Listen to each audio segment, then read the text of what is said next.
ने 10% जनसंख्या को 90% जनसंख्या के सामने खड़ा कर दिया और ये कहा कि ये 10% जनसंख्या है, ये ऑपरेसर है और आप सब लोग ऑपरेसर हैं। मैं कहना चाहूंगा कि मध्य प्रदेश हाई कोर्ट का डेटा है ये, मैं अपने मन से कोट नहीं कर रहा हूँ, कि जो SC ST अट्रॉसिटीज में जो केस रजिस्टर्ड होते हैं वो 81% OBC के खिलाफ रजिस्टर होते हैं। तो जिसको आप ऑपरेसर कह रहे हैं 90% जनसंख्या का, उसके खिलाफ तो सिर्फ 5% केस रजिस्टर होते हैं, 10% केस रजिस्टर होते हैं। तो आप और ये यूनिवर्सिटियों में आप देखिए नारे किस प्रकार के लगते हैं, ब्राह्मण भारत छोड़ो, बनिया भारत छोड़ो, इस तरह के नारे लगते हैं। साथ में और नारे क्या लगते हैं कि ब्राह्मण ठाकुर बनिया चोर, बाकी सारे DS4। जब आप हमको हमारे माँ बाप को चोर कहेंगे, हम आपका प्रत्युत्तर देंगे तो आप हमारे ऊपर केस लाद देंगे।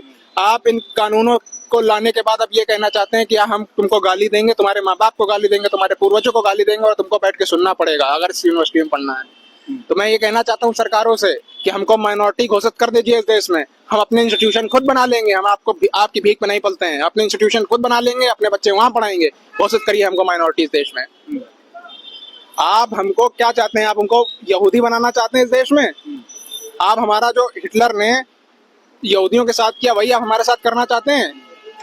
आप हमारे नस्ल कशी करना चाहते हैं क्या आप बिल्कुल इस देश में? और नस्ल कशी की आवाजें कई जो बहुजन खुद को कहते हैं, बहुजन मंचों से हमारी नस्ल कशी की आवाजें उठती हैं और उनके खिलाफ कोई कार्रवाई नहीं होती, क्योंकि वो प्रोटेक्टेड लोग हैं और हम लोग जन्म से दोषी करार दिए जा चुके हैं। तो बिल्कुल क्या इस देश की आजादी में हमारे लोगों का कोई योगदान नहीं था? इस देश की आजादी में 50% शहीद हमारी कम्युनिटी से थे। रानी लक्ष्मीबाई, चंद्रशेखर आजाद, तात्या टोपे, बाल गंगाधर तिलक, महात्मा गांधी, पंडित जवाहरलाल नेहरू, कौन थे ये लोग? कौन थे ये लोग? क्या काम कर रहे थे ये लोग?